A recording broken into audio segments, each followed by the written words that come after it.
बच्चों, let's read the question. Question कहता है non existence of PbI4 can be explained on the basis of Pajan's rule, inert pair effect, both A and B or none of the above, right? तो अगर इस question में हम की concept की बात करते हैं तो की कॉन्सेप्ट हमारा यहाँ पे जो हम डिस्कस करने वाले हैं वो होगा इनर्ट पेयर इफेक्ट. तो सबसे पहले ये समझ लेते हैं कि इनर्ट पेयर इफेक्ट है क्या.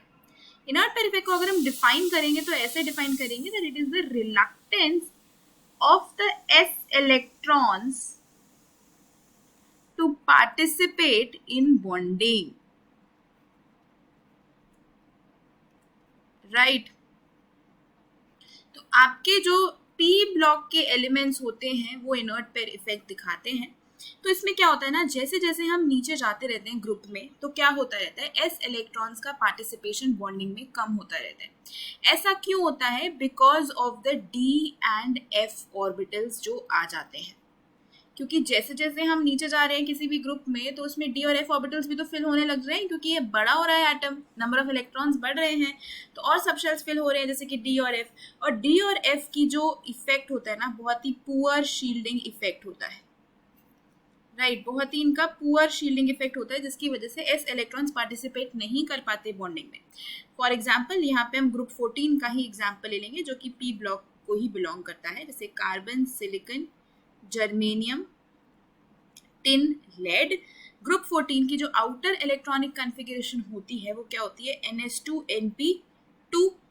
तो ये दो तरीके के ऑक्सीडेशन स्टेट्स दिखा सकते हैं. एक तो +4 दिखा सकते हैं अगर ये सारे के सारे चारों के चारों निकल जाएं, या +2 दिखा सकते हैं अगर सिर्फ पी के निकले तो क्या होता है, जैसे जैसे हम नीचे जाते जा रहे हैं तो अब जैसे टिन हो गया, लेड हो गया, जर्मेनियम हो गया, तो इनमें क्या हो रहा है कि आपके डी और एफ ऑर्बिटल्स भी ऐड होते जा रहे हैं जिसकी वजह से पुअर शील्डिंग इफेक्ट हो रहा है.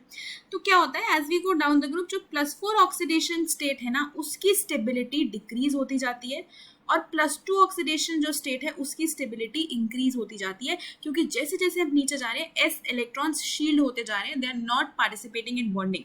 स्पेशली टिन और लेड में एस इलेक्ट्रॉन्स बिल्कुल भी पार्टिसिपेट नहीं करते बॉन्डिंग में, एंड लेड में तो बिल्कुल ही नहीं करते. तो इस लेड की तो जो मोस्ट स्टेबल ऑक्सीडेशन स्टेट होती है वो +2 होती है. इसीलिए हम कह सकते हैं कि PbI4 एग्जिस्ट नहीं करता लेकिन PbI2 जरूर एग्जिस्ट करता है, क्योंकि यहाँ पे Pb आपका +2 स्टेट में है और उसकी +2 ऑक्सीडेशन स्टेट ही स्टेबल होती है, +4 स्टेबल नहीं होती.